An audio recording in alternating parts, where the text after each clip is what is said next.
اعوذ باللہ من الشیطان الرجیم بسم اللہ الرحمن الرحیم. عزیزان من، آج جون 1976 کی 20 تاریخ ہے اور درس قرآن کریم کا آغاز سورہ طٰہٰ کی آیت 115 سے ہو رہی ہے. 20/115. آپ کو یاد ہوگا کہ سابقہ آیت میں خود نبی اکرم صلی اللہ علیہ وسلم کو مخاطب کر کے کہا گیا تھا کہ قرآن کے مطابق اپنا پروگرام مرتب کرو، اور وہ بھی اس صورت میں کہ جب ایک ہدایت مکمل طور پر آ جائے قرآن میں تو پھر اس پر گامزن ہو. اب اس کے بعد اگلی آیت جو ہے اس میں قصہ آدم شروع ہو جاتا ہے، جیسا کہ ہمارے ہاں عام طور پر ذہنوں میں ہے اور جیسا کہ ہمیں محراب و منبر سے بتایا جاتا رہا ہے کہ قرآن میں تو ربط ہے نہیں. کبھی بنی اسرائیل کا قصہ آ گیا اور درمیان میں ہی کہیں صاحب قرآن کی بات آ گئی اور پھر آدم کا قصہ چلا آ رہا ہے. تو بس ایسا ہی ہے جیسے آ رہا ہے، ان لوگوں کا قرآن ایسا ہی ہے. بڑا گہرا ربط ہے ان دو بھی چیزوں میں. اس کے لیے سب سے پہلے سمجھنے کی بات یہ ہے کہ یہ قصہ آدم جو بار بار قرآن کریم میں آتا ہے، اس کی لنک کیا ہے، یہ بات کیا ہے، غائب کیا ہے. اور جب یہ بات سمجھ میں آ جائے گی تو پھر یہ معلوم ہو جائے گا کہ نزول قرآن اور قصہ آدم میں ربط کون سا ہے. سب سے پہلے میں نے جیسا عرض کیا ہے سمجھنے کی ضرورت ہے کہ قصہ آدم علم کیا ہے. کائنات میں دو عظیم انقلاب آئے ہیں. کائنات کی تخلیق ہوئی تو اشیاء کائنات کو مجبور پیدا کیا گیا. ان کے لیے جو قوانین خالق کائنات نے مقرر کیے تھے وہ ان قوانین کی اطاعت اور اتباع پر مجبور تھی. انہیں اس کا اختیار اور ارادہ نہیں تھا کہ ان کی خلاف ورزی کر سکے. اور اس کے لیے مشیت کا پروگرام یہ تھا کہ جس قانون کے تابع کسی شے نے چلنا ہے وہ اس کی فطرت کے اندر وضعیت کر کے رکھ دیا گیا تھا. انہیں خارج سے کہیں سے رہنمائی نہیں ملتی تھی. پیدائشی سے اس نوع کے ہر فرد کے اندر وہ قانون رکھ دیا تھا. بکری کے اندر یہ قانون کہ اس نے گھاس کرنی، اس پہ گزارا کرنا ہے. شیر کے اندر یہ قانون کہ وہ گوشت خور ہے. نحل کی مکھی کی طرف جیسے قرآن نے کہا ہم نے وحی کر دی، وحی کسی پیغمبر کے ذریعے نہیں آئی ہے، وہ اس کے اندر داخل ہے یہ چیز.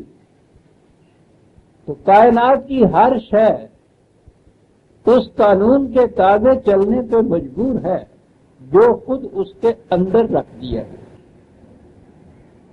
قرآن کریم کے بیشتر مقامات میں اس کی وضاحت آئی ہے کہ اشیاء کائنات مجبور پیدا کی گئی اور وہ ان قوانین کے تابع چلتی رہتی ہیں. ان کو اس سے مجال انکار نہیں، سرتابی کا یارہ نہیں، وہ معصیت نہیں کر سکتے ان سے.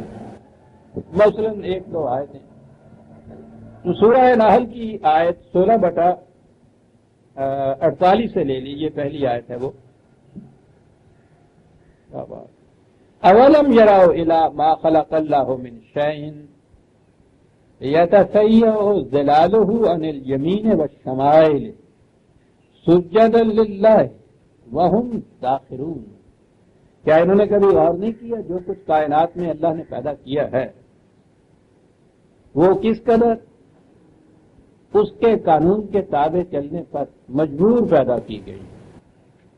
سجدا للہ، سجدہ ریز ہیں وہ خدا کے، ہر وقت داخرون، ان کو مجال سرتابی نہیں ہے، جھکی ہوئی اس کے سامنے. اور اس کے سمجھانے کے لیے عزیزان من قرآن کا اعجاز سمجھ میں آتا ہے. ایک ایک چیز پہ میں نے عرض کیا ہے نا کہ ہر چیز پہ غور کر کے کھڑے ہو کے آپ رک کر جائیے تو قرآن کا اعجاز سمجھ میں آتا ہے. سمجھانا اس نے یہ تھا کہ یہ اشیاء مجبور محض ہیں اور مجبور ہیں کہ کوئی جو مؤثرات باہر سے ان کے اوپر اثر انداز ہوتے ہیں یہ ان کے تابع چلتی ہیں، اپنی مرضی سے یہ کچھ نہیں کر سکتی. اب سوچئے کہ بات یہ سمجھانی ہے آج سے 1400 سال پہلے صحرا میں رہنے والے ایک بدو کو. اس دنیا کا صحرا جس دنیا کی آبادیوں کے اندر بھی مکے جیسے ام القریٰ میں جو دارالخلافہ تھا، مرکز تھا اس تمام علاقے کا، تاریخ بتاتی ہے کہ مکے میں بھی نزول قرآن کے وقت 17 آدمی لٹریسی جسے آپ کہتے ہیں، نوشت و خوان صرف، یعنی تعلیم یافتہ ہونا تو بہت بڑی چیز ہے، محض پڑھے لکھے ہوئے مکے جیسے ام القریٰ میں دارالسلطنت میں کیپٹل سٹی کے اندر یا مرکز تھا جو ان کا دارالخلافہ تو کیا کچھ نہیں ہوتی، جو مرکز تھا ان تمام اطراف و جوانب کا، قبائل کا، شعوب کا، اس میں صرف پڑھے لکھے اتنے سے آدمی تھے. وہ اس زمانے میں قرآن آتا ہے انہیں یہ سمجھانا ہے، اور قرآن تو قیامت تک کے لیے ہر دور میں ہر انسان کے لیے رہنمائی ہے. اس نے یہی بات نیوٹن کو بھی سمجھانی کہ خارجی کائنات اب خود کوئی اختیار و ارادہ نہیں رکھتی. عزیزان ایمان، ایک مثال سے بات اس نے کہی ہے، غور کیجیے، وجد آ جاتا ہے انسان. کہتے تم دیکھتے نہیں ہو کہ یہ چیزیں ہیں اور ان کا سایہ جو ہے، دیکھیے یہاں تک بھی بات سمجھ میں نہیں آتی کہ کیا کہہ گیا. سایہ کی کیفیت یہ ہوتی ہے، یہ جو مجبور چیزیں ہیں ان کو تو چھوڑ دیجیے، صاحب اختیار و ارادہ انسان چلا جا رہا ہے، اپنے ارادے سے اٹھتا ہے، ارادے سے چلتا ہے، ارادے سے اپنا رخ موڑتا ہے، راستوں پہ ادھر ادھر دائیں بائیں ہوتا ہے. ان سب چیزیں اختیار و ارادے سے کرتا ہے، لیکن اس پہ اس کا اختیار نہیں کہ اپنے سائے کی سمت بدل دے. یعنی کہا یہ ہے کہ دیکھتے نہیں ہو کس طرح سے ہمارے قانون کے تابع چلتے ہیں، ذرا سائے پہ غور تو کرو.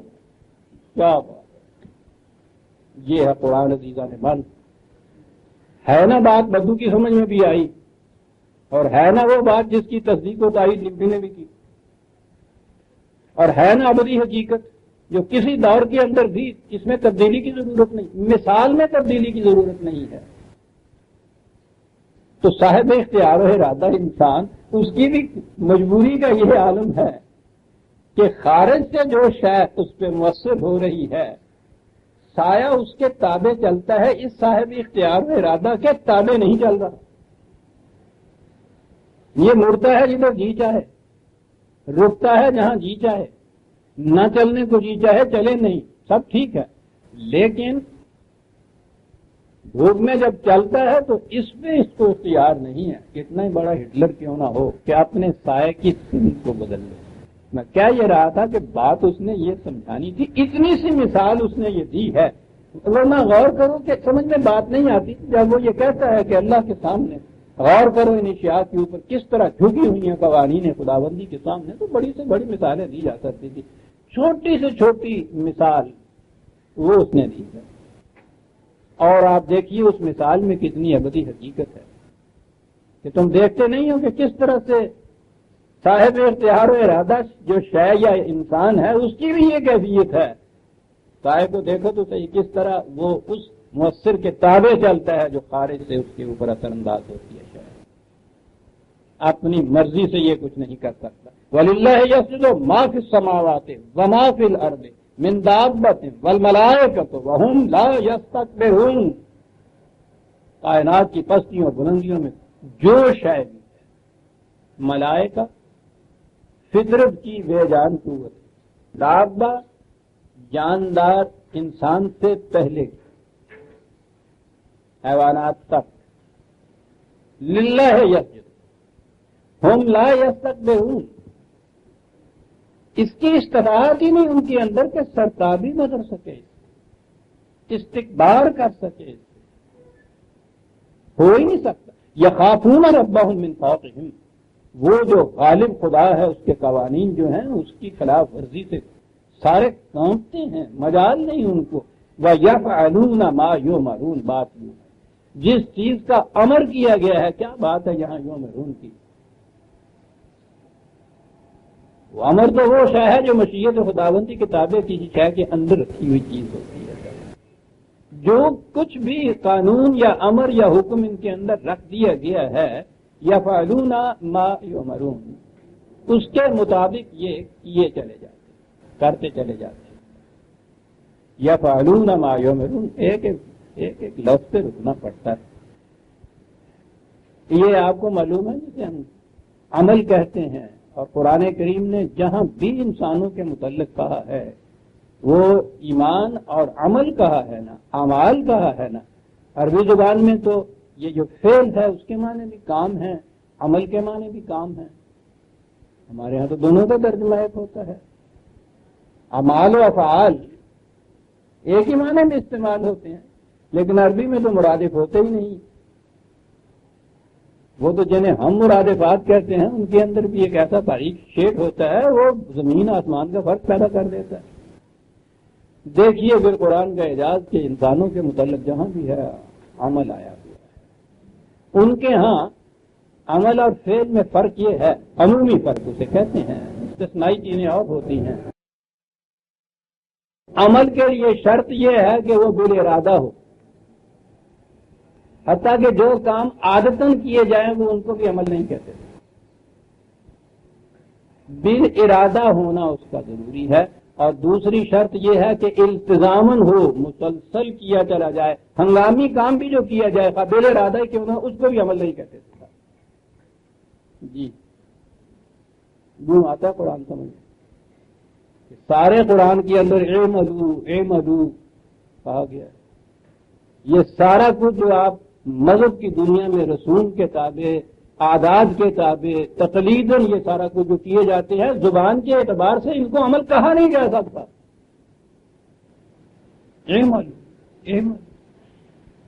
یہاں کہا ہے وَهُمْ يَفْعَلُونَ مَا يُؤْمَرُونَ، یہاں یعملون نہیں کہا، کیونکہ یہ تو بے ارادہ کچھ کر رہی نہیں ہے. یفعلون ما یؤمرون یہ تو ضمنی بات تھی. کائنات کی یہ چیزیں مجبور محض ہیں.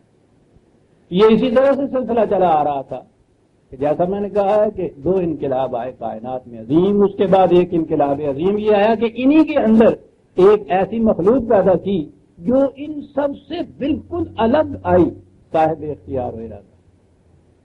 بہت بڑا انقلاب ہے تخلیق کائنات میں ایک صاحب اختیار و ارادہ مخلوق کا پیدا کر دینا. اختیار و ارادہ تو صرف خدا کی خصوصیت ہے، تو صفت خداوندی میں سے یہ صفت اس کو ایک دی گئی ہے، اختیار و ارادہ.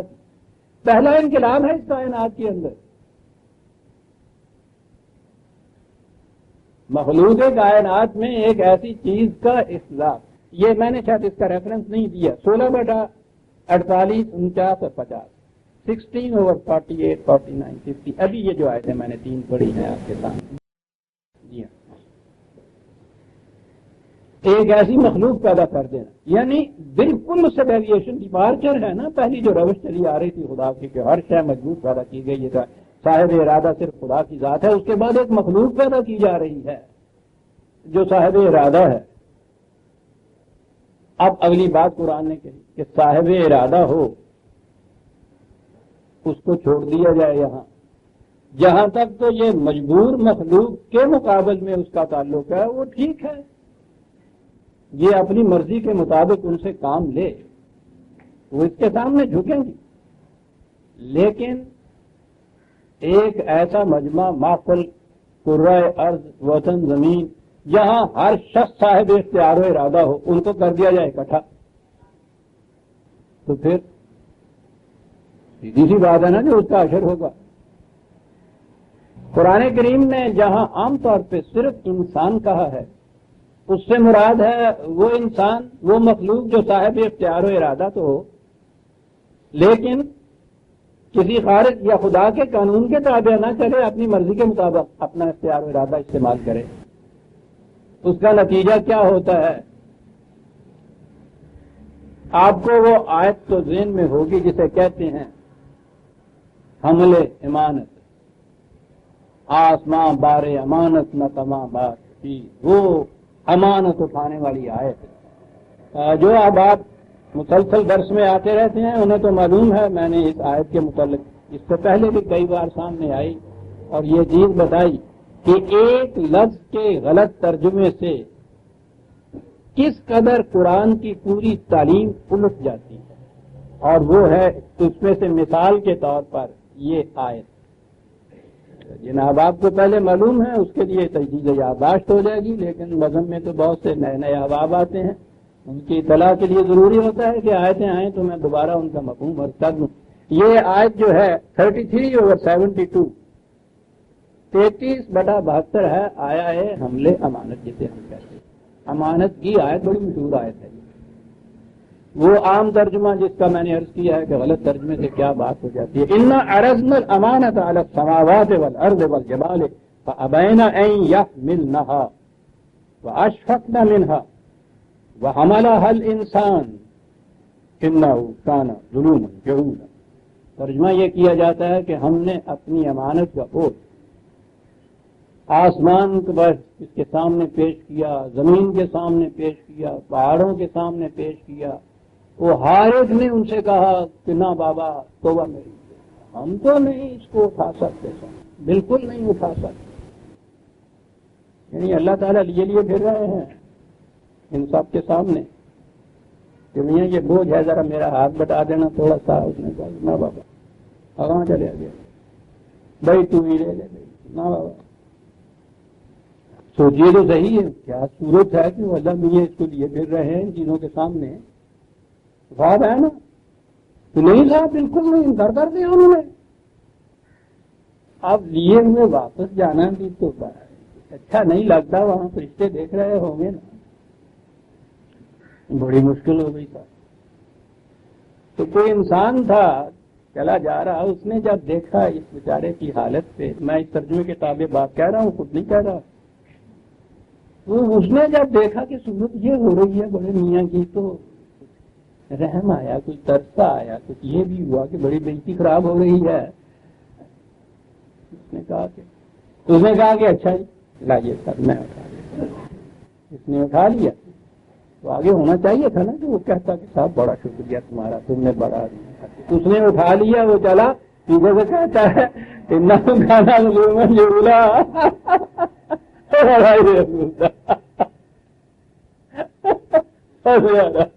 اور آپ چلا گیا، اٹھایا ہوئے کرا۔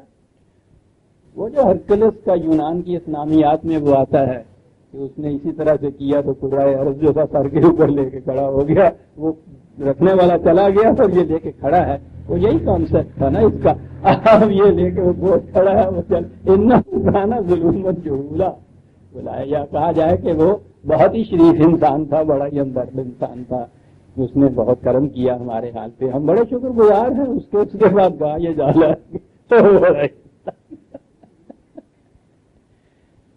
اندازہ لگائیے رشدان من 1000 برس سے آپ کے ہاں یہی تفسیر بیان کی جا رہی ہے، یہی ترجمہ کیے چلے جا رہے ہیں، آتی چلے جا رہے ہیں۔ آپ بڑے فخر سے پھر جب شاعروں کے ہتھے چڑھتے وہی آسمان بارے امانت نہ توانت کری، قرۂ فال بنا میں مرے دیوانہ زنن۔ بہرحال یہ تو عاجز ہے نا، یہ تو مجبور محض مانتے ہیں انسان کو بھی، اس لیے اس نے قرۂ فال کہا کہ میں نے خود نہیں اٹھایا تھا۔ دیکھتے ہیں بات کیا ہے قرۂ فال، یعنی بیچ میں سے آپ نکل رہا ہے قرۂ فال بنا میں مرے دیوانہ زنن، تو میں بھی اس میں صاحب اختیار نہیں تھا، وہ وہاں اس میں پھر قرے ڈالے کہ بھئی یہ تو یوں نہیں کام چلتا۔ اچھا قرہ اندازی سے دیکھو کس کے نام نکلتا ہے، وہ کہہ رہا کہ مجھ دیوانے کے نام، یہ قرہ پڑا تھا اور مجھ دیوانے کے نام ہے، میں یوں پھنس گیا سمجھیے۔ لیکن اس نے تو یہ چیز کہی ہے کہ وہ پیش کر رہا تھا، اس نے وہ ہمارا حال انسان، قرہ کی بات نہیں ہے، ہمارا حال انسان اس نے اٹھا لیا۔ گانا تو وہ بہت سمجھدار نکلے، وہ آسمان زمین پہاڑ سارے، یہ جو جاہل نکلا تو وہ بڑے سمجھدار نکلے نا، اور پھر یہ ظالم بھی نکلا، ظالم، ارے احسان کرنے والا اتنا ہمدرد، ظالم اور جاہل۔ جیسا کہ میں نے عرض کیا تھا عزیزان من، خدا نہ کہتا یہ بات نہیں کہ مجھ پہ کوئی وحی ہوتی ہے، عربی زبان میں یہ چیز ہے۔ حیرت ہے یہ بات کہ جب بس وہ بھیڑوں کی طرح اگلی بھیڑ پہ چلی جا رہی ہے، چلے جا رہی ہے پچھلی بھیڑ اس کے اوپر۔ کسی پچھلی بھیڑ سے پوچھو کہ تم چلی جا رہی ہو تو آج کہتے کہ وہ آگے بھی جا رہی ہے، سب سوال ہی نہیں ہے۔ آگے والی وہاں کیوں جا رہی ہے اس کو بھی کچھ پتا نہیں ہے، بس اس نے منہ اٹھایا چلی جا رہی ہے، چلی جا رہی۔ تو خود ان کی زبان میں، ان کے لغت میں عزیزان ایمان میں نے کہاں سے لینا تھا؟ آپ دیکھیں میری لغت میں 20 میں نے سندیں دی ہیں ان کی کتابوں کی۔ حمل امانت کے معنی ہوتے ہیں عربی زبان میں امانت میں خیانت کرنا، یہ اٹھانے کا معنی بہرحال ہمارے ہاں بھی تو اٹھائی گیر ہوتا ہے نا،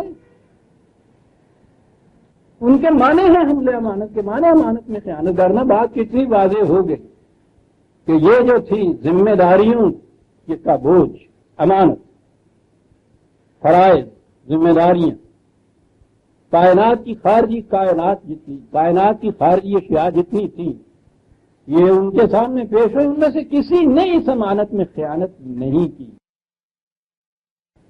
وہی ذمہ داریاں، وہی فرائض اس کے سامنے پیش کیا، اس کا مفتی کیفیت یہ کہ اس میں خیانت کرتا کتنا ظالم ہے، کتنا جاہل ہے۔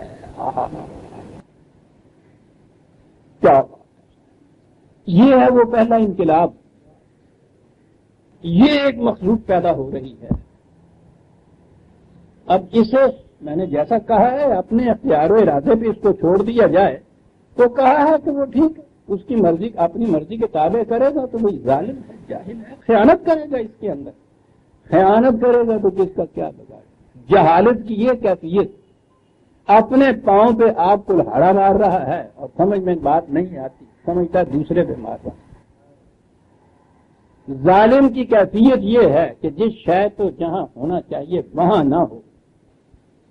کیا بات کیا گیا ایک بات دو لفظوں میں، گفت یزنا کہ چنی نستو چنی خواہد مان، خدا نے کہا کہ یہ شے ایسی ہے، ایسے ہی رہے گی۔ گفت آدم کے چنی ہست، آدم نے کہا کہ ٹھیک ہے یہ ایسی، گفت آدم کے چنی ہستو چنا خواہد مان، کہ یہ ایسی ہے، ایسی نہیں رہے گی، ویسی رہے گی جیسی ہم چاہیں گے۔ اتنے اس شخص کو بھی عجیب انداز دیے تھے بات کہنے، تو یہ ایک لفظ ہے چنا خواہد، چنی چنا خواہد، اسے ظلم کہتے ہیں۔ جو چنی خواہد بود ہونا ہے اس کو چنا خواہد مان، اسے ظلم کہتے ہیں۔ اور ہے بر بنائے جہال ہے، ظلمنا انفسنا ہے، کسی دوسرے کو ظلم نہیں ہوگا، اپنی ذات پہ کرنا ہے۔ پہلا انقلاب یہ ہے کائنات کے ایک صاحب اختیار و ارادہ مخلوق، اور اس کی بعد یہ کہ اسے اس کے حال پہ چھوڑ دیا جائے، بڑا ہی جاہل، بڑا ہی ظالم۔ حال پہ چھوڑ دیا جائے تو نتیجہ کیا ہوتا ہے؟ وہ جو آدم کے بظاہر وہ دو بیٹوں کا ذکر جیسے کہتے ہیں، جسے کہتے ہیں پہلا قتل، تو سیدھی سی بات ہے، دو صاحب اختیار و ارادہ انسانوں کو چھوڑ دیا جائے اور خارج کی کسی قوت کے ماتحت نہ ہوں، اور دوسری چیز یہ ہے کہ ان کو کسی قسم کی کوئی ہدایت ملی ہوئی نہ ہو، پھر چھوڑ دیا جائے، تو وہ جو ہے پہلا قتل دنیا میں جس کو کہتے ہیں، وہ جو دو آدم کے بیٹوں کی مثال قرآن نے دی، وہ میں نے عرض کیا تھا نا کہ یہ آدم کوئی آدم فرد نہیں ہے، یہ آدمی ہے، یعنی اسی کو جس کو عربی میں یہ آدم کہہ کے پکارا گیا ہے نا، یہ ہمارے ہاں جسے آدمی کہتے ہیں یہ وہی آدمی ہے، اس کا آدمی رکھ لو، اس کا لفظ تو بات ساری سمجھ میں آ جاتی ہے۔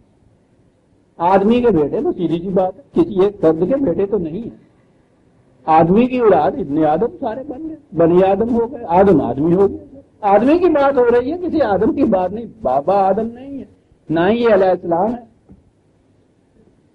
نبی ان کو تو سب سے پہلا نبی بنایا ہوا۔ ملاحظہ فرماؤ ان لوگوں کا کہ اس کا تعارف قرآن نے کہا ہے، جو کہا ہے آدم کو ہم نے پیدا کیا، فعصا، معصیت کی اس نے ہمارے حکم، خلاف ورزی کی، سرکشی کی، تو نبی کی بھی یہ کیفیت ہو سکتی ہے؟ تعارف پر آ رہا ہے وہ یہ کہہ کے چلا جا رہا ہے کس طرح حضرت آدم علیہ السلام، وہی آدمی۔ آپ دیکھ رہے ہیں عزیزان ایمان، یہ تقلید جو ہے سوچنے کی قوتیں معروف کر دیتی، وہ دور نہیں جاتا جہاں یہ آدم ہے. میں نے کہا اگلی 2 آیتوں کے بعد یہ ہے عصا آدم ربہ فغوی. تو نبی کی بھی یہ شان ہوگی. عصا سوال ہی نہیں، کسی وقت کا قصہ ہی نہیں. وہ تو یہ بات ہے جو اس آیت میں نے ابھی جو کہا ہے حمل امانت کی بات، وہ بات ہے کہ کائنات کی ہر شے جو تھی یا فعلون ما یؤمرون، جو کچھ ان سے کہا گیا اس کے مطابق یا فعلون کرتا چلا جائے. یہ یہاں جو ہے یہ بات یہ یا فعلون سے نہیں ہوگی کہ یا عملون کر، یہاں بل ارادہ عمل ہوگا.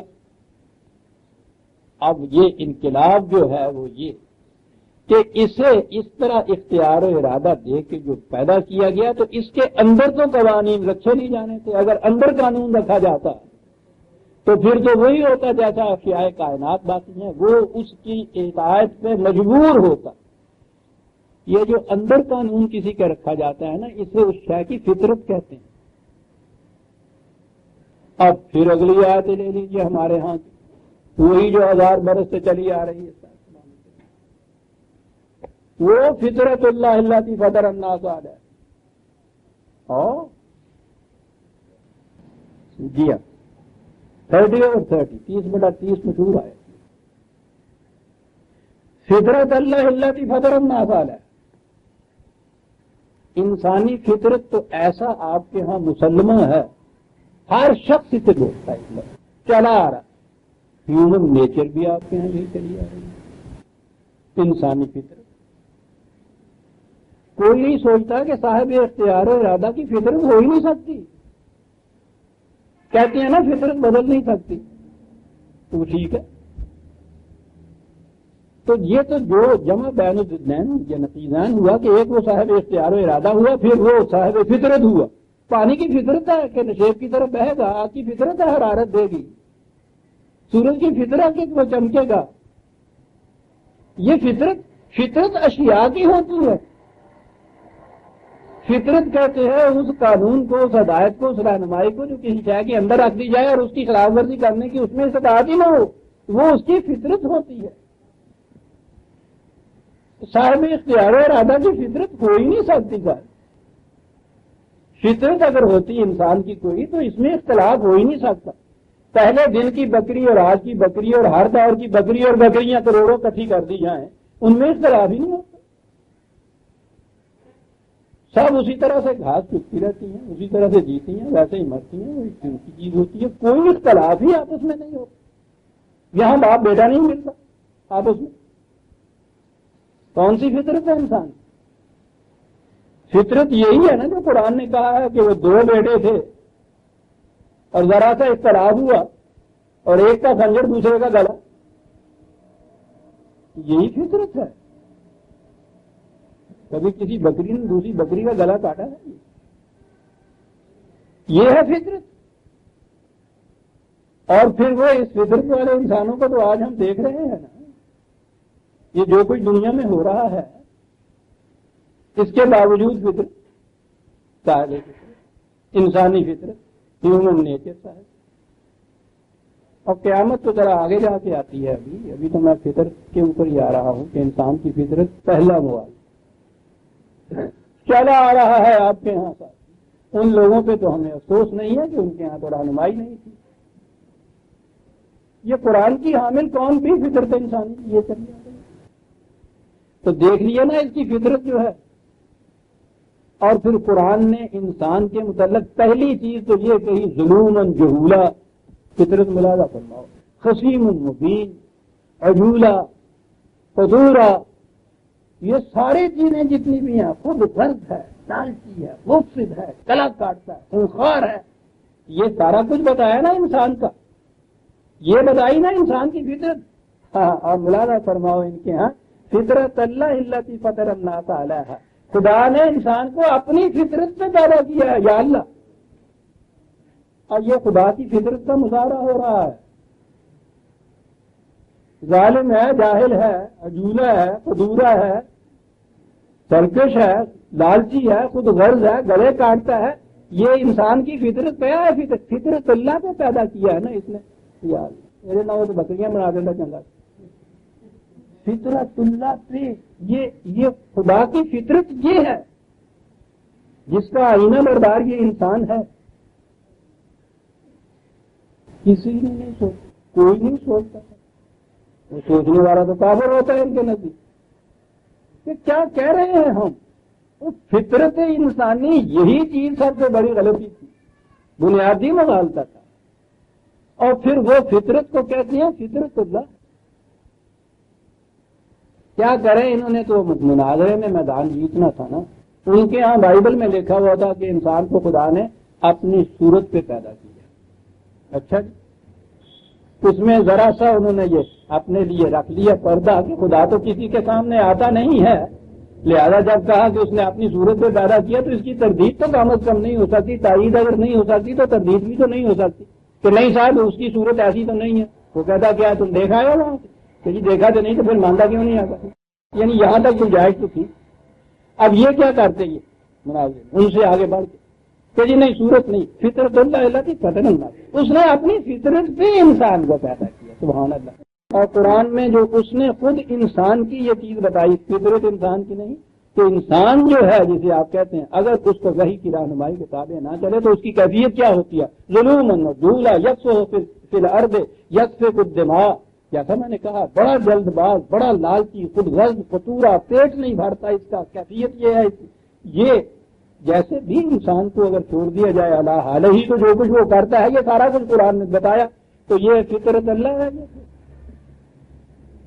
جس پہ چل رہا ہے, یہ فطرت ہے. اور فطرت تو بدلا ہی نہیں کرتی.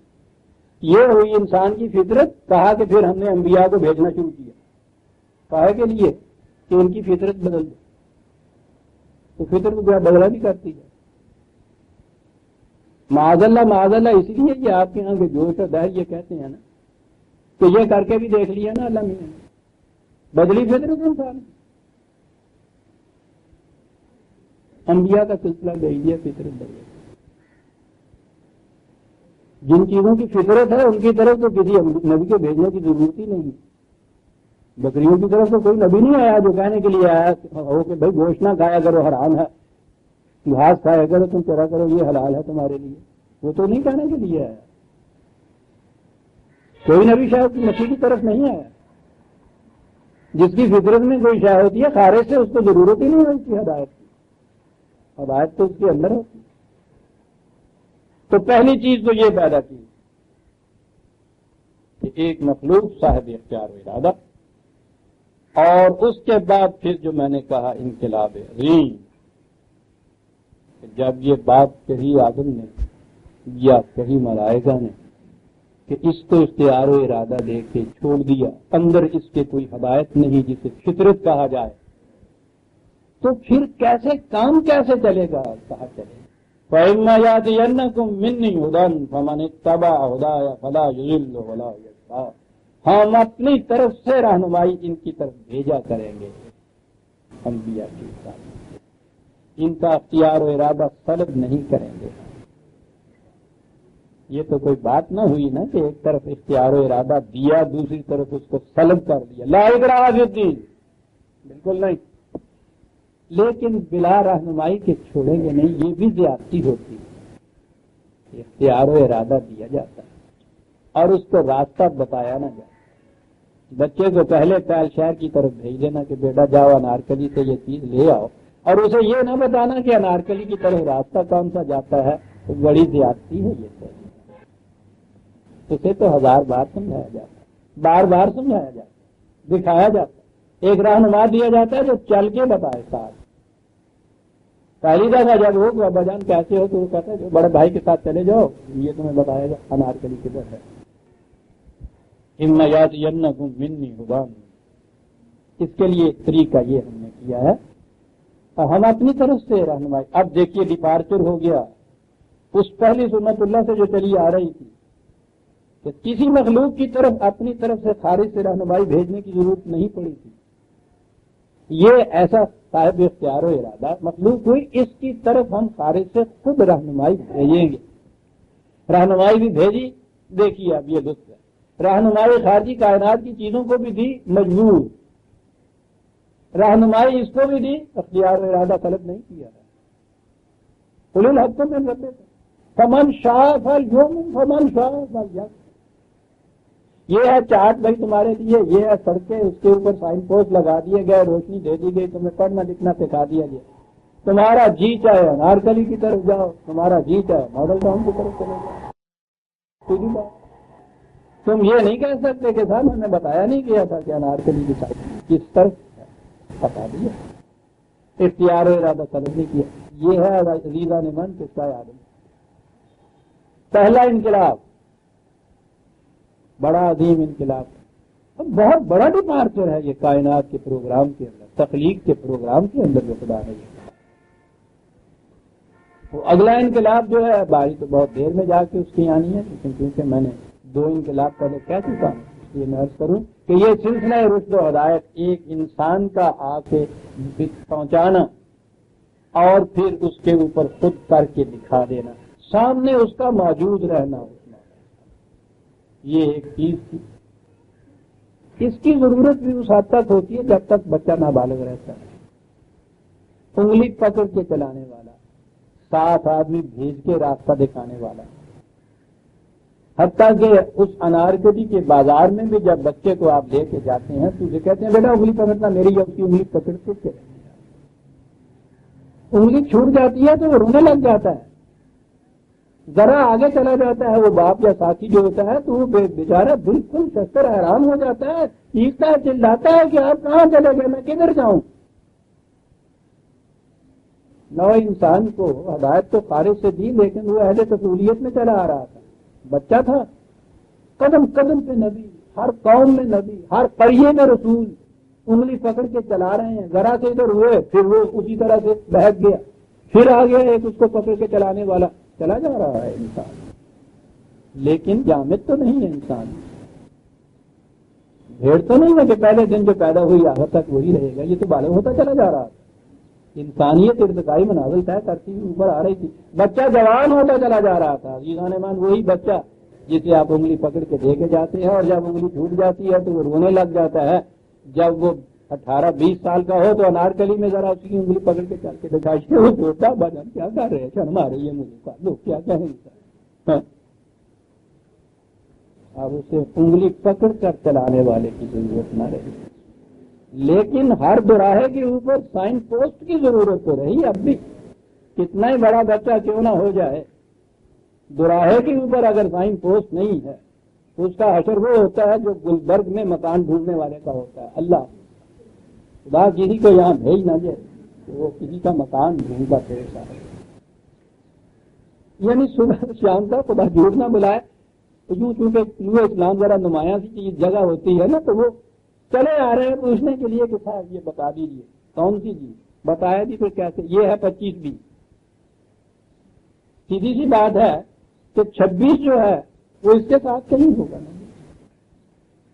جی. نہیں 26 اس کے نعرے پہ بات ہے نا، 26 والی وہ اس کے نعرے پہ آ گئی.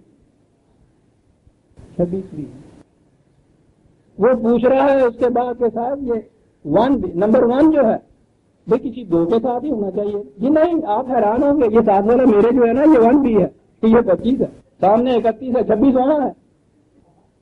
پھر وہ 25-20 میں آ جاتا ہے.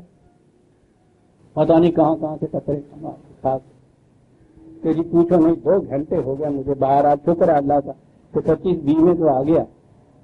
تو وہ جی کرنل خلیل صاحب کا یہی مکان ہے نا. نہیں صاحب یہ تو نہ خلیل ہے نہ کرنل ہے، نہیں یہ 25-20 لکھا ہوا ہے. پہلے ہماری سمجھ میں بھی نہیں بات آتی. یہاں خیر سے ایک گلبرگ 2 ہے، ایک گلبرگ 3 ہے، ایک گلبرگ 4 ہے، ہر ایک میں 25-20 ہے.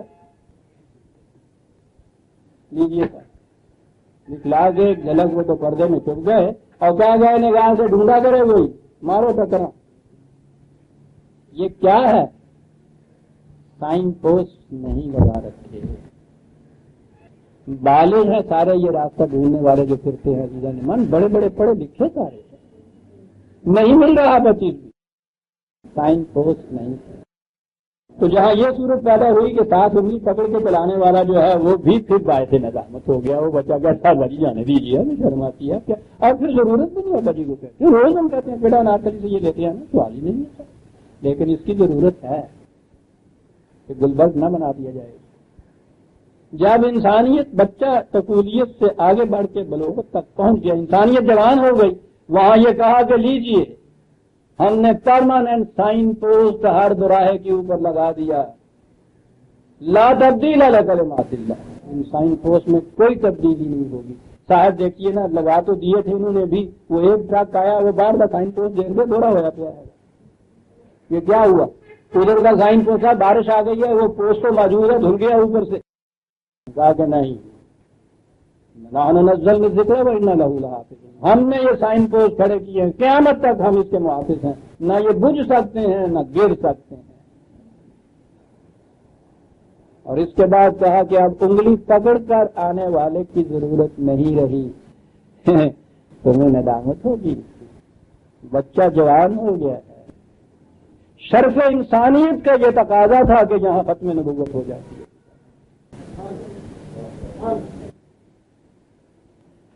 انسانیت بالغ ہو گئی، خدا کی طرف سے کسی کے لیے یہ سرٹیفکیٹ کہ تم اب بالغ ہو گئے ہو، تم خود راستہ چل سکتے ہو، اب تمہیں انگلی پکڑ کر چلانے والے کی ضرورت نہیں ہے۔ میں نے عرض کیا ختم نبوت شرف انسانیت کی دلیل ہے عزیزان مان۔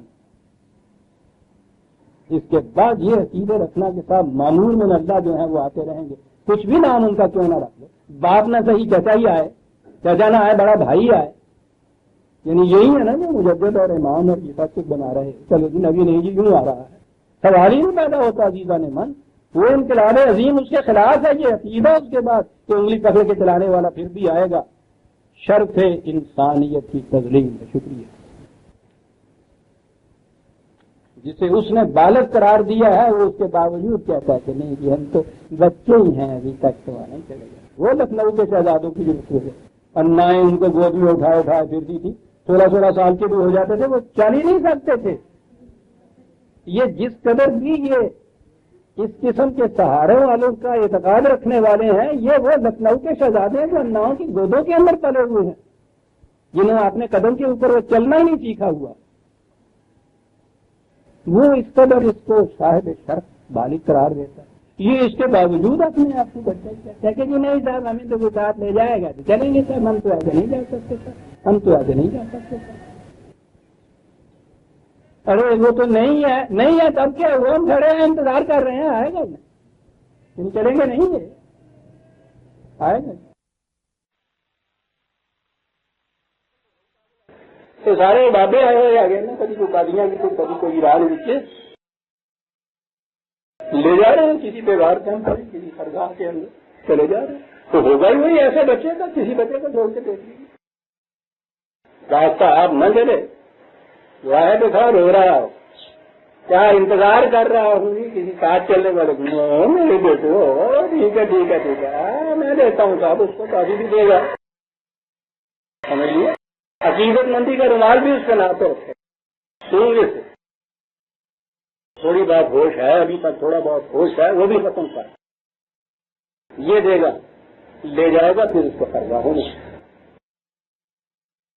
عزیزان من، پہلا انقلاب وہ عظیم انقلاب کائنات پار کر، دوسرا انقلاب یہ کہ اتنے عرصے تک ایک روش پہ وہ چلے آئے، انبیاء بھیجتا چلا جا رہا ہے، ایک کے بعد دوسرا، دوسرے کے بعد وہ، ہر قوم میں، ہر ملک میں، ہر زبان میں، ہر قریے میں بڑی ضرورت تھی بچے کے لیے کہ ایسا انتظام ہوتا ہے، یہ نہ ہوتا تو بڑی زیادتی تھی خدا کی طرف، اور سارا کچھ کرنے کے بعد اگر یہ قیامت تک اس کو ایسا ہی رکھتا، یہ اپنے پاؤں پہ کھڑا ہی نہیں ہوتا، قیامت دن ناس کا وقت ہی نہ آتا،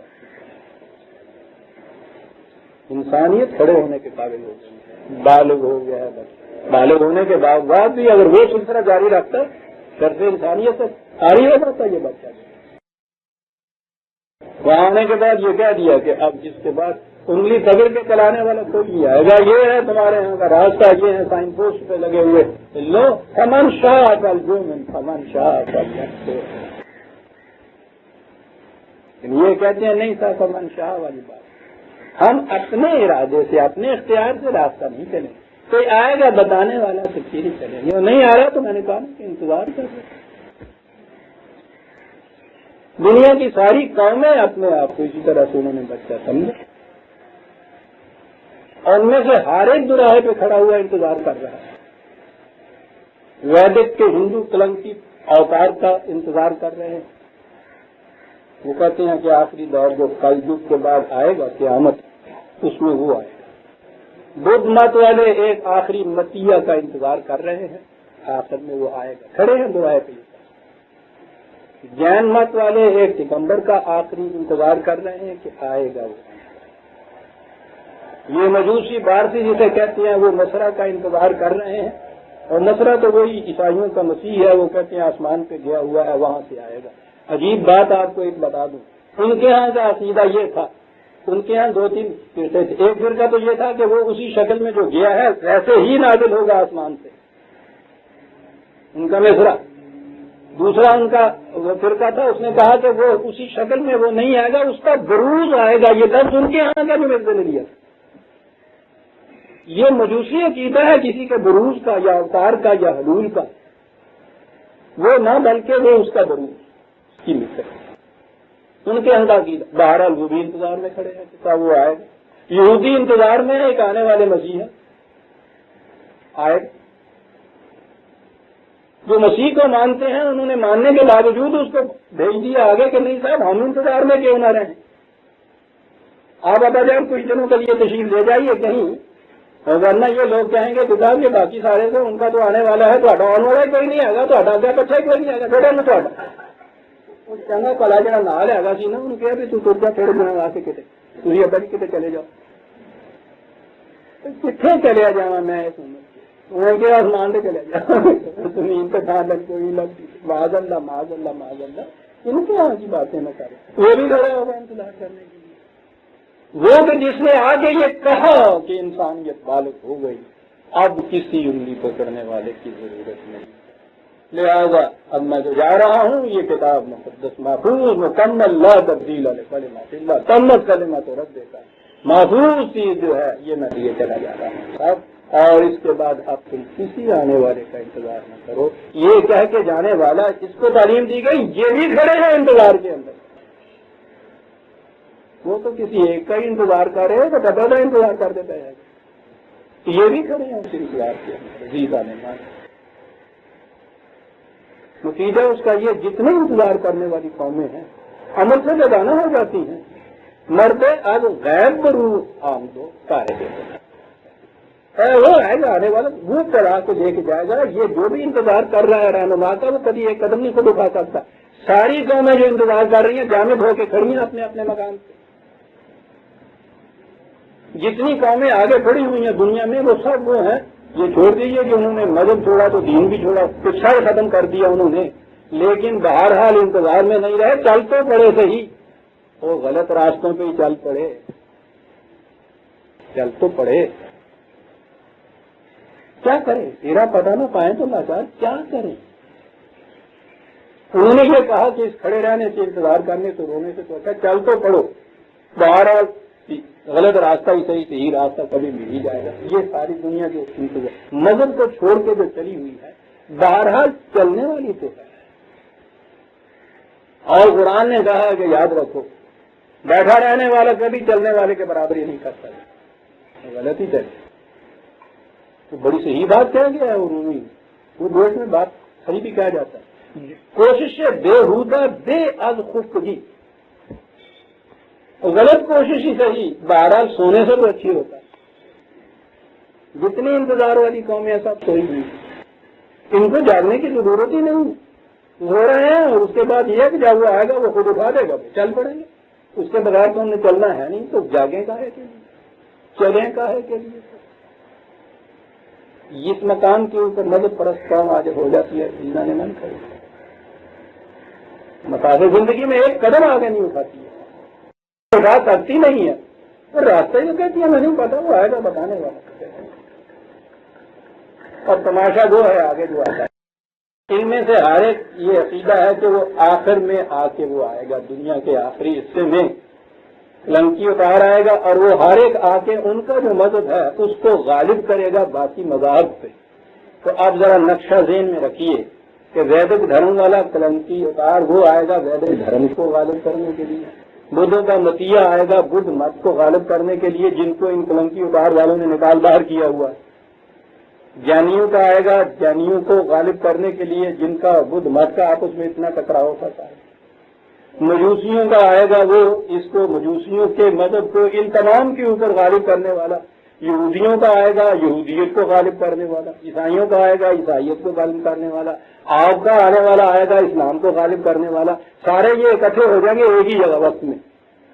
کہتے وہ یہی ہے نا کہ صاحب قربے کی آمد، قربے کی آمد یہ قیامت یہاں پہ آ جائے گی۔ نتیجہ یہ ہونا کہ کسی نے بھی ملایا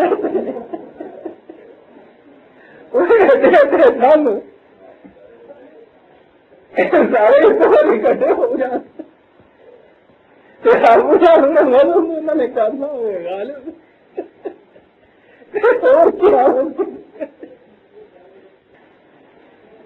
ذہن یہ ہے مذہب، اور اس میں ہے تو فیس کسی بھی مذہب کی۔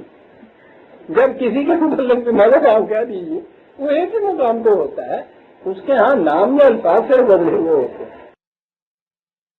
دین یہی کہ انسان بالغ ہو گیا ہے، فطرت اس کی کوئی نہیں، انسان صاحب اختیار ہو رہا ہے۔ اس کے بعد اس کو یہ مستقل رہنمائی دے دی گئی اور کہا گیا کہ اب تو جو راستہ اختیار کرنا چاہتا ہے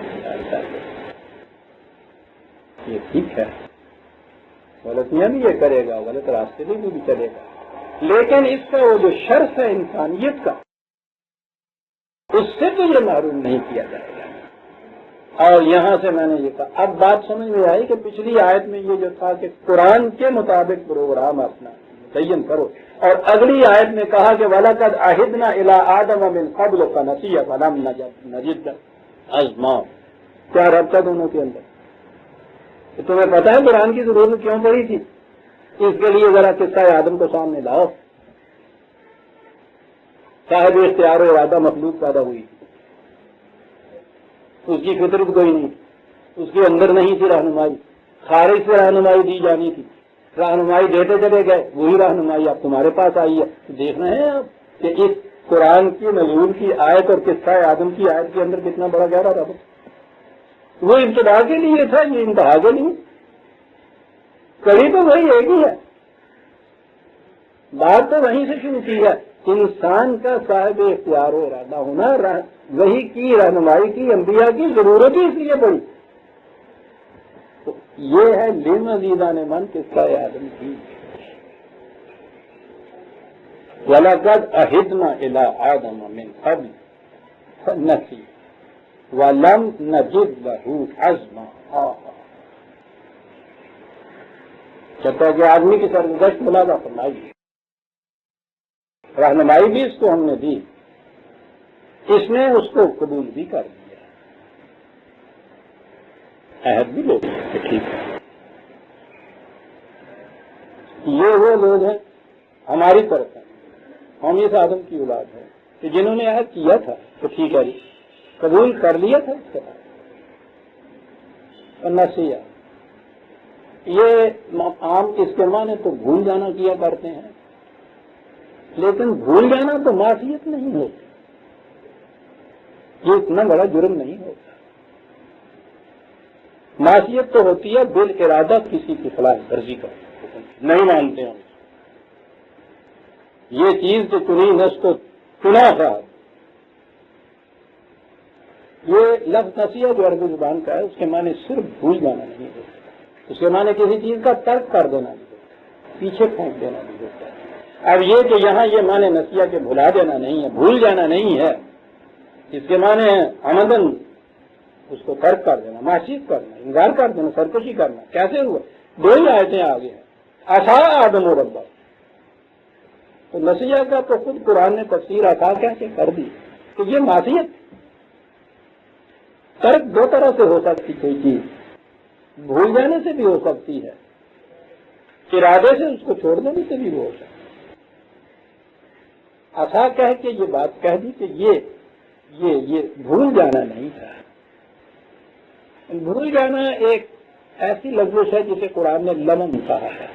دوسری جگہ مومن کی جو ڈیفینیشن یا خصوصیات ہیں اس میں یہ کہا ہے کہ کبائر الاسم والفواحش جو ہیں وہ ان سے ہمیشہ مجتنب رہتے ہیں، جرائم، سرکشی، معصیت۔ الا اللمن، لیکن یہ بھول چوک کی چھوٹی چھوٹی لغزشیں ہو ہی جاتی. کیا بات ہے اس خدا کی. تو بھول تو وہ ہے، ربنا لا تؤاخذنا ان نسینا او اخطانا. بھول چوک سے ہم سے کوئی بات ہو گئی ہو تو اس پہ مواخذہ نہیں ہونا چاہیے. ٹھیک بھی ہے، لیکن جو عصا کی بات ہے تو معصیت. تو یہاں یہ جو چیز ہے، یہ نصیحت جو ہے عصا کے ہے. کہا کہ یہ کیوں یہ چیز ہوئی اس سے، کیا بات ہوئی اس سے. عہدنا، اس نے تو عہد کر لیا تھا، وعدہ کر لیا تھا، اقرار کر لیا تھا. اس اقرار کے باوجود پھر کیا ہوا؟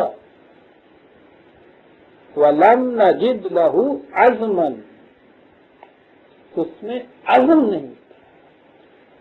تو نظر آیا کہ یہ اقرار کے بعد، عہد کے بعد عزم کی بڑی ضرورت ہے. یہ سات چیز ہو تو اس کے اوپر قائم رہتا ہے. وہ جو عمل میں التزام کا شرط لگا رکھی تھی عربوں میں، وہ عزم ہونا چاہیے تھا. تو بڑی چیز جو ہے وہ عزم ہے. بنیاد تو عزم کی پختہ یقینی پہ ہوتی ہے، اور اس کے بعد پھر پختگی عمل جو ہوتا ہے وہ تو لازمی نتیجہ. شاگر ہم سے عمل رسول اللہ صلی اللہ علیہ وسلم نے کہا کہ اپنے رفقاء کے ساتھ ان معاملات کے اندر مشورہ کیا جائے. تو کیا پھر مشورہ ہی کرتے رہا کرے تھے، یا مشورے کے بعد کوئی فیصلہ ہو گیا تو جی ٹھیک ہے وہ قرارداد پاس ہوگی. تو ہمارے یہاں ہوتا ہے قرارداد پاس ہو گئی چلے آئے کریں. 20 سینکڑوں ہزاروں قراردادیں پاس ہوئی تھی. شاور ہونے کے بعد زیادہ سے زیادہ باہمی مشاورت سے قرارداد پاس کرو گے نا، فیصلہ کرو گے نا کہ یہ چیز یوں ہونی چاہیے. پھر آگے فَإِذَا عَزَمْتَ فَتَوَكَّلْ عَلَى اللَّهِ، اور جب پھر اس کے بعد تو فیصلہ کر لے، عزم کر لے اس کے لیے. یا صرف فیصلہ ہی نہیں کیا، مشاورت کے بعد فیصلہ تو کیا جا سکتا ہے، صرف فیصلہ نہیں کہا، عزم کا کہا ہے. جب اس کے بعد جو اس کا ارادہ کر لے تو پھر قانون کی محکمیت پر کامل بھروسہ کرتے ہوئے چلتا. یہ جو عزم کا کی بات ہے، عزم جو ہے بہت بہت بڑی خصوصیت کبریٰ قرآن کریم نے بتائی ہے. یہ تو اولو العزم انبیاء کرام جو ہیں، یہ جو ہے شاور ہوں فی الامر کا اذا عزم کا 3/159 3/159. اور یہ چیز قرآن کریم نے انبیاء کرام کا خاصہ رسول اللہ صلی اللہ علیہ وسلم سے فرمایا. فاصبر، استقامت سے جم کے رہو، ڈولے نہ توالی کشتی. میں نے کہا تھا نا کہ عدم صبر کے معنی ہوتا ہے ڈول جانا کسی. صبورہ وہ بڑا پتھر ہوتا ہے جو کشتی میں رکھ دیا جاتا ہے کہ وہ موجوں کے تلاطم سے اس طرح سے نہ ڈاواں ڈول نہ ہو. صبر کے معنی یہ ہوتا ہے. فاصبر، استقامت دکھا. کیسے؟ کما صبر اولو العزم من الرسل، اس طرح کی استقامت جیسے کہ اولو العزم رسولوں نے استقامت دکھائی، ویسے استقامت دکھانا ہے، جم کے کھڑے ہو جانا. عزم کا یہ لفظ ہے جو قرآن نے کہا ہے. اور اصل میں تو جیسے صرف ایمان تو اس مشاورت کے بعد، جیسے میں نے کہا ہے، ایک یوں کہہ لیجئے کہ قرارداد ہے نا جو آپ نے پاس کی ہے. اب اس قرارداد کے بعد عمل، اور عمل کے اندر استقامت، یقین محکم، عمل تہم. یہ عمل کے ساتھ تہم کا لفظ آپ دیکھتے ہیں کہ یقین کے ساتھ محکم، عمل کے ساتھ تہم، یہ عزم ہے. تہم عمل اسی صورت میں ہو سکتا ہے کہ آپ کا عزم ہو، ورنہ یہ 2-2 4-4 قدم پر چلنے والے تو آپ کو سینکڑوں ہزاروں لاکھوں ملے. ہنگامی طور پہ جو کچھ بھی آپ کے یہاں یہ ہو جاتی ہیں، شورشیں برپا ہوتا ہے، اس وقت تو ایسا نظر آتا ہے کہ کل ہی تختہ اگڑ کے رکھ دیں. لیکن یہ جھکڑ کی طرح اٹھتے ہیں، آنسوؤں کی طرح بیٹھ جاتے ہیں. کیا بات ہے؟ عزم نہیں ہوتا. یہی صبر اور عزم ہے جسے استقامت کہہ کے پکارا گیا ہے. ان الذین قالوا ربنا اللہ ثم استقاموا 31 اور 30. جن لوگوں نے کہہ دیا کہ ہمارا رب اللہ ہے تو بڑی بات ہے صاحب، یہ ٹھیک کہہ کر لیکن نہیں، اتنے سے کام نہیں چلے. ثم استقاموا، پھر اس کے اوپر جم کر کھڑے ہو گئے. یہ ہیں وہ لوگ. کون ہے؟ تتنزل علیہم الملائکہ، ان کے اوپر ملائکہ کا نزول ہوتا ہے، ملائکہ نازل ہوتے ہیں. کیا کرتے ہیں وہ؟ ایک نفسیاتی توجہ پیدا کرتے ہیں، کہتے ہیں کہ لا تخافوا ولا تحزنوا، نہ خارجی قوتوں سے خوف کھاؤ، نہ کوئی افسردگی اور درماندگی تمہارے دل کے اندر پیدا ہو. کیوں یہ چیز نہیں؟ ابشروا بالجنت التی کنتم توعدون. وہ ان کو دکھا دیتی ہے، سامنے ان کو لے آتے ہیں جنت کو جن کا ان کا وعدہ کیا گیا ہے کہ یہ سامنے رہی منزل بھی اتنی حسین و خوشگوار. راستہ وہ کہ جس کے اوپر کسی قسم کا خوف نہیں ہے، اس پہ چلو. استقامت سے صراط مستقیم ہے نا عظیمہ نمان، ورنہ لفظ کو صراط ہی کافی تھا. صراط بھی سیدھے راستے کو کہتے ہیں. یہ صراط مستقیم کیوں ہے؟ ان دونوں کا ترجمہ ہمارے یہاں یہ لکھا ہم تو راہ سیدھی. ارے ٹھیک ہے، تو مستقیم کہاں کے لیے ہے؟ تاکہ ہم استقامت سے اس راہ کے اوپر چلتے رہیں. صراط وہی مستقیم ہوگی جس پہ آپ استقامت سے چلیں گے، ورنہ سیدھی راہ جو ہے ہوا کرے. اگر آپ نے 4 قدم چلنے کے بعد بیٹھ ہی جانا ہے تو اس کا صراط سیدھا ہونا آپ کے لیے کیا فائدہ مند ہوگا؟ وہ تو اسی صورت میں فائدہ مند ہے نا کہ راستے میں آپ کو بہکائے نہیں ادھر ادھر، پھر سیدھی تو ہو منزل تک پہنچنے کی، اور پھر آپ اس کے اوپر استقامت سے چلتے چلے جائیں. یہ ہے وہ آرزو جو سکھائی گئی ہے. اہدنا الصراط المستقیم. ثم استقاموا تتنزل علیہم الملائکۃ الا تخافوا ولا تحزنوا وابشروا بالجنۃ التی کنتم توعدون. جنت کی بشارت دے دی. ٹھیک ہے، یہ جتنے بھی اب اولیاء اللہ آپ کے یہاں بنتے ہیں وہ کہتے ہیں نا ملائکہ آتے ہیں، یہ سب کچھ کرتے ہیں. ٹھیک ہے، پھر کیا کہتے ہیں؟ کہتے یہ ہیں کہ یہاں تو بھوکے رہو، ننگے رہو، گدڑی پوش رہو، 40 دن کے بعد ایک جاؤ کھایا کرو، پانی کا گھونٹ پیا کرو، ذلیل اور خوار رسوا یہ زندگی ہونی چاہیے تمہاری اس دنیا کی. کیوں؟ جتنا کوئی یہاں کا ذلیل ہوگا اتنا قیامت میں مقرب ہوگا. مقربین بارگاہ الہی کی علامت ہی یہ ہوتی ہے کہ یہاں وہ بڑے مفلس کلاش مصیبت زدہ تکلیف. اللہ اپنے بندوں کی آزمائش کرتا رہتا ہے، آزمائش کرتے رہتے. آپ کس دوست کی آزمائش کرتے ہیں؟ اس کی دوستی کو کبھی ذرا سا شبہ گزرے کہ دیکھے تو صحیح پورا گزرتا ہے یا نہیں.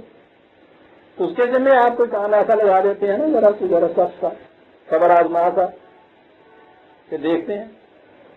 اسے کہتے ہیں نا کہ ذرا آزما کے تو دوستوں کو دیکھ لیا کرو. دوسرا بھی کہتا ہے کہ صاحب ایسے کہتا ہے ہمیں آزما کے دیکھیے کبھی.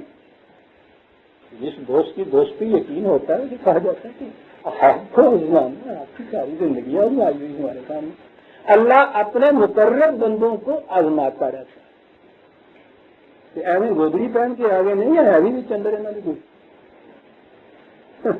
کیا باتیں ہیں ہماری ان لوگوں کی. ان کو جب یہ کہو کہ صاحب یہاں تو آپ ساری دنیا سے ذلیل و خوار ہیں، وہ کہتے ہیں اللہ کے مقرر بندے تو یہاں ایسے ہی ہوتے ہیں. پھر وہاں دیکھیے گا جا کے ہمارے کتنے مقرر ہوتے ہیں. یہ جو ملائکہ اترتے ہیں جن کو وہ کہتے ہیں اور یا تمہارے ہم ہوتے ہیں جنہیں کہتے ہیں جنت کی بشارت ہے، وہ سنیے جنت کہاں ہوتی. نحن اولیاؤکم فی الحیات الدنیا وفی الآخرہ. اس دنیا میں بھی جنت تمہارے لیے ہے جس کی ہم بشارت تمہیں دے رہے ہیں، اور یہ آخرت میں لیے ہوئے پھر دنیا پہلے ہے. کیا بات ہے اس جنت کی. فی الحیات الدنیا ذہن میں رکھیے عزیزان من سے. اور اس کے بعد دیکھیے خصوصیت کیا ہے اس جنت کی، ہوگا کیا. عزیزان من ایک کتاب نہیں 10 کتابیں لکھی جاتی ہیں اس کے بعد کہ اس جنت میں ہوگا کیا. تو بات وہ نہ بنتی جو 4 لفظوں میں کہی. وَلَكُمْ فِيهَا مَا تَشْتَهِي أَنفُسُكُمْ. اس جنت میں جو چاہو گے ملے. بہت چاہو گے ملے. وَلَكُمْ فِيهَا مَا تَدَّعُونَ، جو مانگو گے تمہارے سامنے آئے گا. کہیے اتنی جلدیں لکھی جاتی تو یہ بات نہ کہی جا سکتی. آپ کو شاید یاد ہو جہاں میں ایک بات کہا چاہتا ہوں کہ شاید پھر تو بڑی موج ہوگا، جو تم چاہو گے اپنے دل سے وہ ہوگا. صاحب ہم چاہیں گے یہ آگے اس کا سارا کاٹتے ہیں ادھر جاتا تو ہم چاہیں گے شراب نہیں چاہیے ہونا چاہیے دھواں کھیلنا چاہیے. چاہو گے نا جو ہم چاہیں گے ہوگا. تو جیو قسم کی جنت ہوئے گی. پھر اگر ہر ایک کے چاہنے کے اوپر یہ بات ہو جائے تو چاہنا تو اس قدر مختلف ہوتا ہے. اور پھر پتہ نہیں کیا کیا چاہتا ہے آدمی. چاہتا یہ ہے کہ عزتیں ساری مجھے مل جائیں، وہ نہیں چڑھا ہے تو پانی اپنی نہیں چلی جائے گا کلیارا چلا جائے ضرور نہ. جی تو یہ چاہتا ہے نا کہ یہ ہو جائے. جی چاہتا ہے جب یہ صورت ہو جائے گی کہ جو جی چاہے گا تو پھر کیا ہوگا. یہ بات نہیں ہے. تم جانتے نہیں ہیں یہ جنت والے ہوتے کون ہیں؟ ہوتے وہ ہیں وما تشاءون الا ان یشاء اللہ. وہ اپنے چاہنے کو قانون خداوندی کے مطابق بنا لیتے ہیں. جنت میں جاتا وہ ہے جو اپنے چاہنے کو اس کے مطابق بنا لیتا ہے. اسی کو کہتے ہیں رضی اللہ عنہ و رضوا عنہ. انہوں نے اپنی خواہشات کو ارادوں کو چاہنے کو اس کے قوانین سے ہم آہنگ کر لیا، مطابق کر دیا، اور انہوں نے اپنی نتائج کو ان کے ساتھ منتخب کر دیا تھا. تو یہ جو چیز ہے نا جو چاہو گے ملے گا، جو مانگو گے حاضر ہوگا تمہارے ہاں. جو چاہو گا وہ ساڑھے ورگے قبل نہیں ہوں گے کہ جو چاہو گے تیرے پیچھے.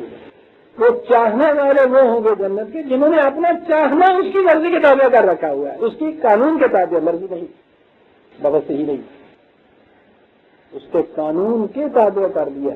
اگرچہ کہنے کو کہا جائے گا کہ مرضی خداوندی بھی قانون خداوندی کا دوسرا نام ہوتا ہے. وہ مشیت اور مرضی نہیں ہوتی جو آپ نے شاید پچھلے طلوع اسلام میں دیکھا ہوگا. جو مفسر قرآن مودودی صاحب نے کہا کہ مشیت اور مرضی میں فرق ہوتا ہے. کیا فرق ہوتا ہے؟ کہتے جی وہ لوگ یہ چوریاں کرتے ہیں، گناہ کرتے ہیں، فساد کرتے ہیں، یہ سب کچھ کرتے ہیں. کہا کہ یہ چیز جو ہے مشیت خداوندی کے تو مطابق ہوتا ہے کیونکہ وہ قادر مطلق ہے. اس کے حکم کے بغیر تو ذرہ نہیں ہل سکتا. تو کیسے ہو سکتا ہے کہ یہ اس کے حکم کے بغیر مشیت کے بغیر یہ کچھ کریں؟ تو یہ اس مشیت کے تو مطابق ہوتا ہے لیکن اس کی مرضی کے خلاف ہوتا ہے. چور چوری کرتا ہے کہ وہ چوری کرنے پہ مجبور ہے، اس کی مشیت کا تقاضا ہے، وہ قادر مطلق. اس کے خلاف تو ایک قدم نہیں کوئی اٹھا سکتا. وہ اس کی مشیت کے مطابق چاہتا ہے چوری کرنے کے لیے. لیکن یہ چیز جو ہے یہ چوری اس کا کرنا یہ خدا کی مرضی کے خلاف ہوتا ہے. خدا کی مرضی کے خلاف کرنے کے اوپر وہ قادر ہوتا ہے. یہ شخص مشیت کے مطابق یہ جرم کی سزا کس بات کی ہے؟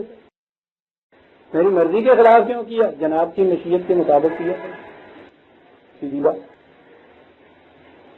میں تو مجبور ہے میں تھا آپ کی مشیت جو تھی اس کے مطابق چوری کرنے. ٹھیک ہے، لیکن ہماری مرضی تو یہ نہیں تھی. تو پوچھیں گے وہ کہ حضور یہ بتائیے کہ آپ کی مرضی کے مطابق کرتے تو مشیت کے خلاف ہے. اب مشیت کے تابع چلے اب کہتے ہیں مرضی کے خلاف. مہاراج رنجیت سنگھ جی جلتے دسو بھی کی منی ہے تو کی کھڑی ہے تو عزیزان مذہب کہاں کھڑا کر دیتا ہے بات. کما تشاؤون الا ان یشاء اللہ.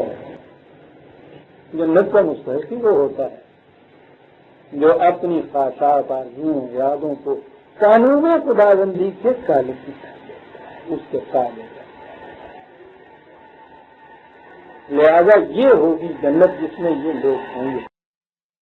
تو وَلَمْ نَجِدْ لَهُ عَزْمًا، ہم نے اس میں عزم نہ پایا.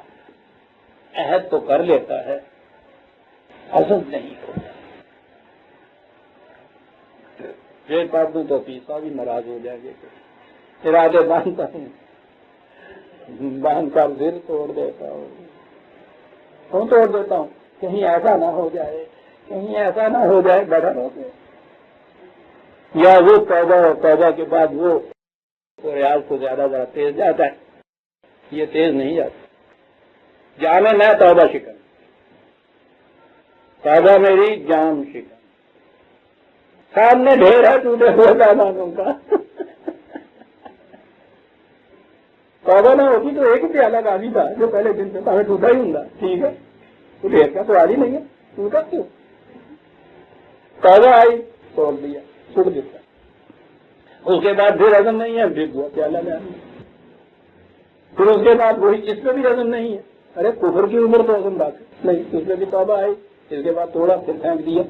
کتنے پھینکے کتنے لایا، سامنے ڈھیر ہے ٹوٹے ہوئے. بڑا خوبصورت ہے. لم نجد لہو عزمن، پڑھنا بڑی دو حزن من. کہنے کو تو یہ ایک ہی آیت سامنے آئی، لیکن میں سمجھتا ہوں کہ بہت کچھ سامنے آ گیا اس ایک آیت کے اندر. 9:30 بج گئے. سورہ طٰہٰ کی آیت 115 پہ ہم رہے ہیں. یہ بات اب آگے چلے گی قصہ آدم کی. ربنا تقبل منا انک انت السمیع العلیم.